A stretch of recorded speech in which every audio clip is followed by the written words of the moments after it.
Nuestro país como la conocemos hoy en día ha tenido diferentes facetas a lo largo de la historia.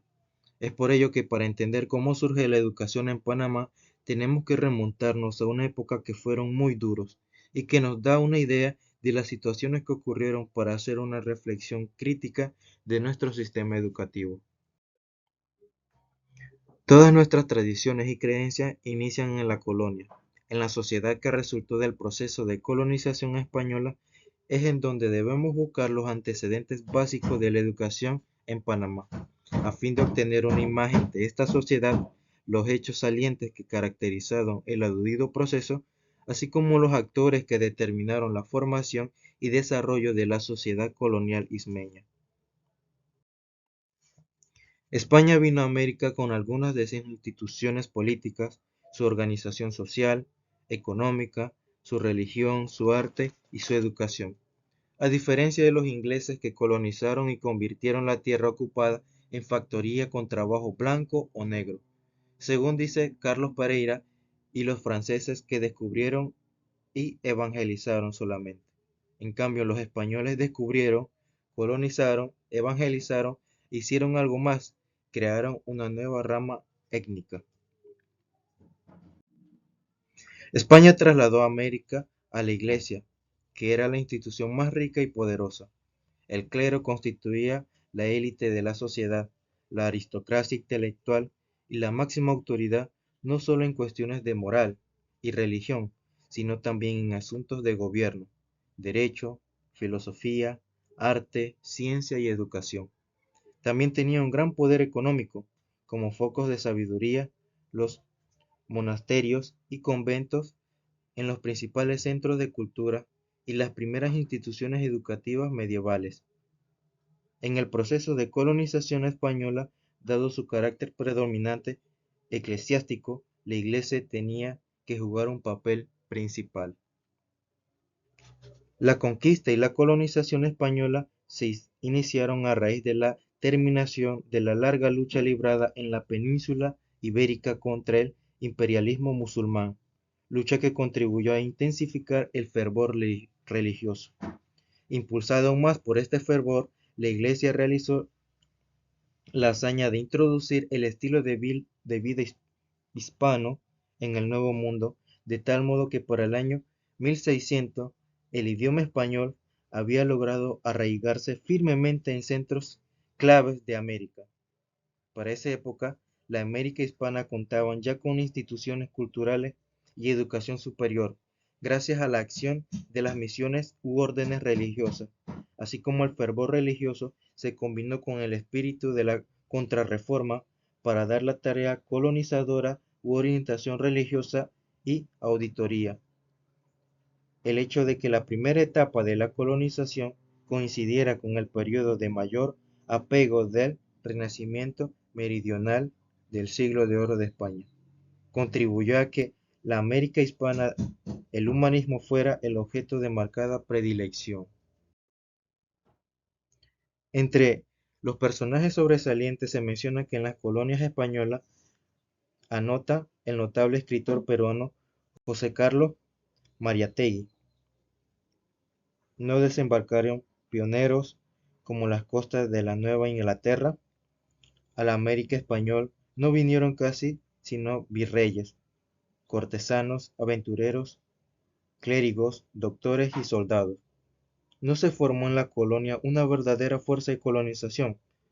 Sobre este particular nos dice Rodrigo Miró que cuando se nombra a don Pedro de los Ríos para suceder a Pedriarias en el gobierno de Panamá, se le ordena no permitir letrados ni procuradores en la colonia, pues únicamente sirven para suscitar pleitos.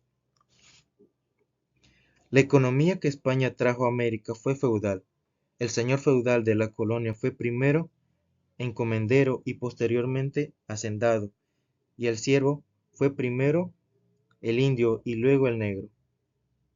Las tierras y minas pertenecían a la corona y los virreyes, gobernadores o capitanes generales no eran más que administradores de las propiedades de los reyes. Mientras que en las colonias inglesas en Norteamérica los pueblos o las aglomeraciones urbanas se fundaron y crecieron para responder a las necesidades del colono agricultor. Las colonias hispanoamericanas, la población agrícola, se organiza para responder a las necesidades de los centros urbanos. El orden económico colonial favoreció así el predominio del puerto y de la ciudad, lo cual no hizo más que abrir una brecha profunda de la ciudad y el campo, entre lo urbano y lo rural. Países macrocéfalos con cuerpos excluyentes son el producto de este fenómeno. La colonización española se caracterizó por su abundante y minuciosa legislación que intentaba reglamentar u ordenar los distintos aspectos de la acción colonizadora y de la vida colonial, su gobierno, comercio, transporte, trabajo, educación, etc. Es evidente ahora que las leyes y planes formulados a miles de kilómetros de América para su aplicación uniforme en extensos y variados territorios desconocidos de quienes legislaban y planeaban, tenían que resultar de imposible cumplimiento o realización.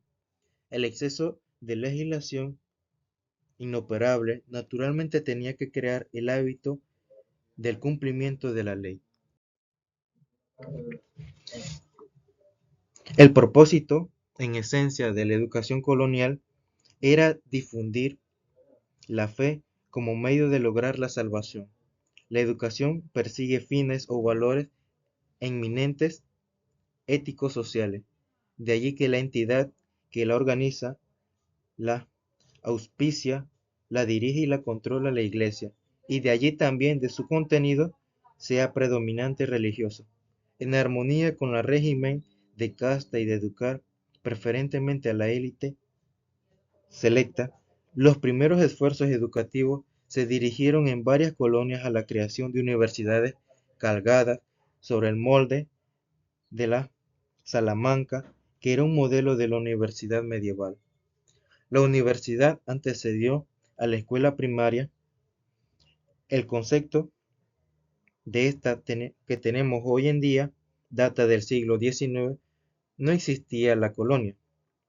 Para la catequización de la indígena había la escuela doctrinera, que no era necesariamente un local, con bancos, mapas y pizarrones, sino simplemente una reunión de indios que se realizaba en los dominios en la plaza del pueblo, y en la cual ellos repetían sin tener las dogmas hasta que pudieran memorizarlo, y que contaban con cánticos religiosos.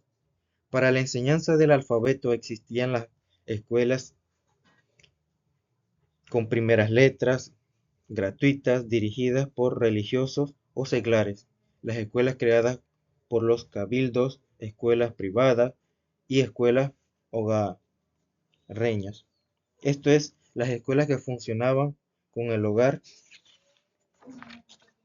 del maestro. También para la enseñanza media preferiría de los padres de la Compañía de Jesús, que impartía en los colegios, algunos de los cuales, como el Colegio de Javier en Panamá y los colegios mayores de Bogotá, fueron posteriormente asientos de universidades. El bachillerato en humanidades y filosofía, como el que obtuvo Justo Arosemena en el Colegio de San Bartolomé de Bogotá en 1833, daba acceso a los estudios universitarios para la matrícula que se requería para la aprobación de las escuelas de literatura, que comprendían la lengua castellana y el latín combinado, lengua griega, lengua inglesa, francesa, literatura, bellas artes, elocuencia y poesía. Además, debían ser aprobadas las clases de filosofía, que comprendían matemáticas, geografía, física, lógica, ideología, metafísica, moral y derecho natural. La investigación original sobre la educación colonia ismeña la han hecho Octavio Méndez Pereira y Rodrigo Miró. La historia de la institución pública en Panamá en 1915, obra del primero y el estudio de la educación durante los siglos XVII y XVIII. En aspectos de la cultura colonial del segundo, contiene la información básica sobre la materia. Gaspar Rosas Quirós recoge datos de interés sobre los esfuerzos educativos coloniales coclesanas en su reciente obra La educación de Cocle a partir del siglo XIX. Del mismo modo, en su obra ya citada, Mariano Arosemena da noticias sobre el estado de la enseñanza en distintos años de los primeros 40 siglos del siglo XIX. Finalmente, Estudios y enseñanzas públicas en el Reino de Tierra Firme, informe anónimo de 1794, y el estado actual de las clases científicas en el Istmo, informe rendido por Blas Arosemena, José Agustín Arango y José María Remón a la Sociedad de Amigos del País en 1834, que figuran ambos en la sección Antología de este estudio, son testimonios fehacientes de la situación educativa ismeña en dos momentos del periodo colonial del siglo I.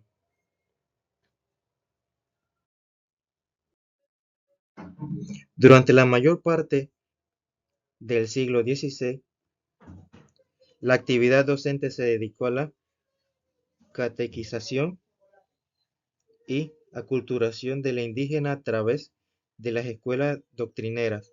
A finales del siglo, había un aula de gramática de los jesuitas, pero no había escuelas para los hijos de los peninsulares.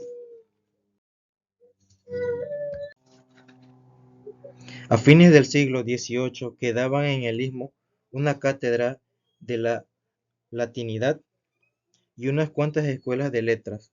También funcionó en la ciudad de Panamá un colegio seminario y en la segunda mitad del siglo XVIII el colegio de propaganda Fidae, sede de los curas doctrineros encargados de la aculturación, es decir, de la hispanización y cristianización de las masas guaymíes, que en ese entonces se llamaban así los grupos étnicos ngobes de la cordillera central desde Veraguas hasta Chiriquí y de algunas cunas en Darién.